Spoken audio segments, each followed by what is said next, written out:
The holidays are here. Thanksgiving is here if you're in the US, but also we have lots of holiday season and cheer and good food and great things coming in the next few weeks around the world, regardless of where you're at. But what does that mean for your pets? This is the most common time during the year that pet parents take their pets to the emergency room. So make sure you watch this full video because I'm going to go into the do's and the don'ts of how to keep your pets safe and healthy during this holiday season. Thanks for being here, pet parents. I'm Dr. Katie Woodley, the natural pet doctor. I'm an integrative, holistic veterinarian, and my main goal is to help your pets live their best lives and keep them feeling good, vibrant for as long as possible. The holiday season's here. The year has been weird with the pandemic. And what we want to do is bring everyone together as much as possible through the shutdowns, but with great food. But what happens? You look down and you see your pet looking at you with those eyes, usually your dog, sometimes your cat, or you step away and all of a sudden that turkey dinner is off the table. The dog is behind the chair eating it. That has happened in my own family, so I know that can happen. But this is why it's so important to look at how can we still give our pets the tasty food that we're imbibing on, but also keep them healthy at the same time. No one wants an unexpected emergency room vet bill at this time. It's not fun. You have to worry about your pet being sick. So let's start with some of the easy do's that you can do. Guess what? If you didn't already know, we can use human, healthy, unprocessed food to use as snacks, to integrate into our dog's meals, to help improve their overall body health. So Thanksgiving, Christmas, other holidays, this is where you can give your pet safe food. You can do this throughout the year too, adding in lightly steamed greens. Vegetables like broccoli, carrots will help increase the phytonutrients, the antioxidant content in your pet's food, and help reduce inflammation and support their overall immune system and overall body health. But during Thanksgiving, during the holidays, what are some of those foods that you can add in safely where you can give a little bit to your dog or even add it into their meal prior to that food? So these are the foods that you can safely add in small amounts. Turkey is fine.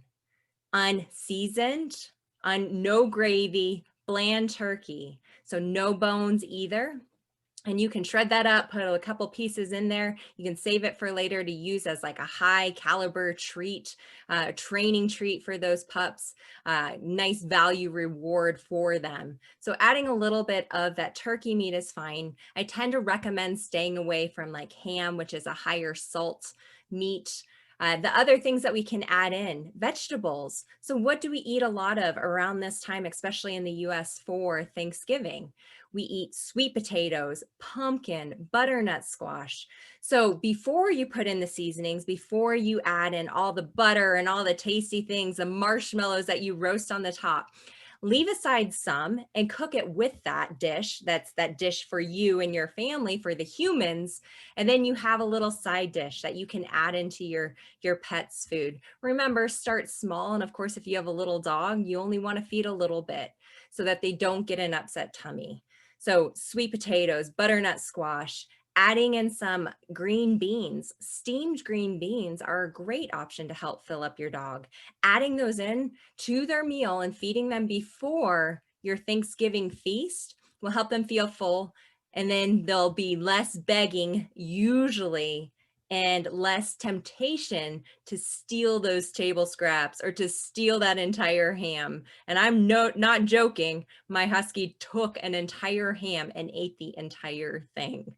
He didn't eat for a couple days after, and we were very thankful he didn't have to go to the emergency room. But I'm sure there's a lot of you out there that something similar has happened to you. So steamed vegetables, plain, no gravy. Remember, we want this to be bland, lightly cooked, especially if we're using vegetables like broccoli, carrots to help break it down, make it easier for them to digest. Those are all great things to add in so we feel like our pets are a part of our celebration. Foods you want to avoid. Listen up. This is very, very important. And this is why most pet parents end up in the emergency room unexpectedly on the weekend after hours. The vet bills are astronomical. Your pet can get really sick, foreign bodies obstructions, unexpected surgeries, all sorts of things. Pancreatitis can happen. So listen up. You want to be avoiding meat with the bone in it. So any cooked bones have an increased chance of splintering in the body, can lead to obstructions in the throat, the esophagus, lead to intestinal bowel obstructions. These are what lead to those emergency surgeries. So do not give your dogs those cooked bones. If you're giving them gravy, so meats with gravy all over them, butter slathered all over them, salt all over them, cream, whatever you're putting on there, do not give it to them. This is where higher fat foods can lead to diseases like pancreatitis and make your pet have vomiting, diarrhea, can make them feel really sick, and they end up needing to stay in the hospital overnight on IV fluids. It becomes really expensive, and you're worried about them because they don't feel good. Other foods that are toxic to pets that you must avoid to keep them healthy: grapes, raisins, currants. Those are things we need to be avoiding along with onions. And a lot of times we're putting like garlic powder into our dishes that we're preparing. We want to avoid all of those things. They can be toxic. Onions and garlic can lead to things like hemolytic anemia, where the red blood cells start breaking down. Not a good thing for a pet to have. Grapes, raisins, currants can all lead to things like kidney disease, so acute kidney failure.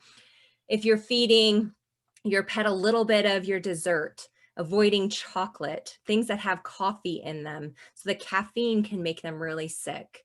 Also, if you're using xylitol, it's an artificial sweetener that's commonly used in a lot of human foods, is very toxic to dogs, even in a tiny amount.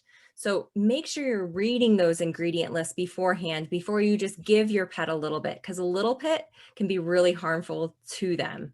And then making sure that if you are using your green bean casseroles, your corn casseroles, if there's a lot of cream in that, a lot of dairy product, a lot of the fats and butter, that's what can lead to that vomiting and diarrhea, the pancreatitis.